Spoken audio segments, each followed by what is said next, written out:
Salut la famille, on va expliquer aujourd'hui le suivi LLC série. Mais avant de commencer, d'abord partagez la vidéo, likez, commentez et abonnez-vous, surtout activez la cloche de notification pour être averti à mes nouvelles vidéos. Donc c'est parti. Le suivi LLC, c'est un suivi électrique constitué d'un conducteur ohmique de résistance R, d'une bobine de résistance R et d'un condensateur de capacité C. Maintenant, vous devez comprendre que le suivi LLC, la tension est toujours en avance de vie par rapport à l'intensité. C'est pourquoi on dit U égale à UM cos de oméga T plus phi. La tension est en avance de phi par rapport à l'intensité. Et I égale à IM cos de oméga T. On dit la tension est en avance par rapport à l'intensité. Mais le cycle LLC, comment déterminer la tension totale dans le cycle sans savoir qu'il y a la bobine d'abord a une tension, le conducteur ohmique a une tension et le condensateur a une tension et le moteur est en série. Puisque le moteur est en série, la tension totale est égale à la somme des tensions des autres dipôles. Donc nous savons la tension U égale à la tension du conducteur ohmique plus la tension de la bobine plus la tension du condensateur. Donc ça c'est d'abord l'expression initiale. Maintenant on va chercher pour le conducteur ohmique. On prend pour le conducteur ohmique. D'autres l'appellent résistance, c'est la même chose. Donc pour le conducteur ohmique, UR égale à R fois IM cos de oméga T. Ça c'est d'abord pour le conducteur ohmique. Ça c'est la formule ohmique. On va prendre encore pour la bobine. Maintenant nous savons que quand une bobine est traversée par un courant d'intensité I, la bobine crée en elle une grandeur physique qu'on appelle un flux magnétique. Et nous savons que la tension de la bobine UB égale à la résistance petit r multiplié par l'intensité moins la force électromotrice I. I, ça c'est la tension de l'intensité qui parcourt le circuit. Petit r, ça c'est la résistance interne, de la bobine. Et E, ça c'est la force électromotrice qu'on appelle la ferme. Maintenant, dans le circuit RLC ici, petit r égale à 0, la résistance interne égale à 0. Or, R égale à 0. Ce qui implique que UB égale à moins E. Maintenant, on va chercher E. Nous avons dit quoi? Pour chercher E, on va appliquer la formule de Faraday. Faraday a dit quoi? Que E égale à moins dérivé du flux par rapport au temps. Et le flux égale à l'indictance multipliée par l'intensité. Donc égal à moins dérivé de l'indictance multipliée par l'intensité du courant par rapport à T. Et nous savons que L est une constante, donc elle va sortir. Donc E égale à moins L dérivé de I par rapport à T. On va remplacer I par son expression, c'est I qui est là. On va remplacer par son expression, petit I. Maintenant, on va dire quoi? C'est qui est égal à moins L facteur de IM cos de oméga T. Ouais. Maintenant, IM cos de oméga T. IM qui est là va sortir par une constante en dérive. Ça va sortir.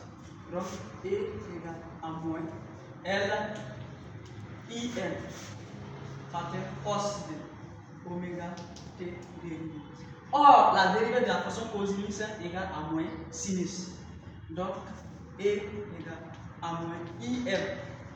Et encore la constante va sortir. Donc, IM fois oméga facteur de moins sinus moins sinus de oméga T. Ça c'est E. Maintenant, moins par moins, ça devient plus. Donc, E égale à L IM oméga sinus de oméga T. Maintenant, ça c'est E. Quand on remplace maintenant ici, on aura quoi? On aura UB égale à le moins qui est là, on va mettre moins L IM oméga sinus de oméga T. Maintenant, moins là, on va multiplier par sinus ici. Donc, UB égale à L IM oméga partir de moins. Sinus de oméga t. Maintenant, vous devez comprendre que moins sinus de oméga t égale à cos de oméga t plus pi de. Comme la démonstration est venue, je vais faire une autre vidéo pour la démonstration.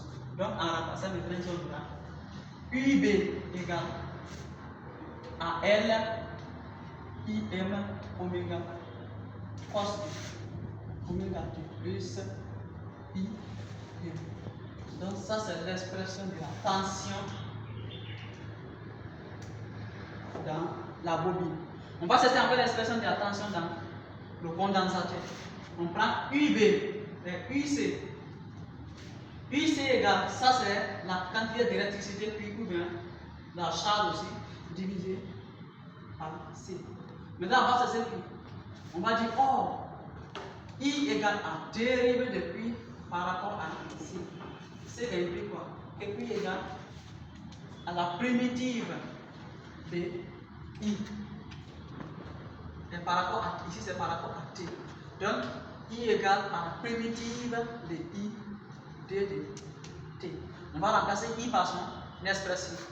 Donc, Q égale à la primitive de IM cos de oméga T. D de T. Maintenant, IM est une constante, IM pas sorti. Donc, Q égale à IM la primitive de cos de oméga T. Maintenant, or, pendant l'intégrale de cos de A fois T égale à 1 sur A d'abord, sinus de A T. En appliquant la même formule ici, on prend Q égale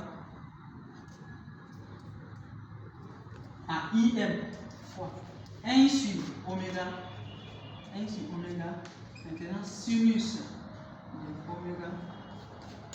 oméga t, sinus de oméga t. Et finalement, Q égale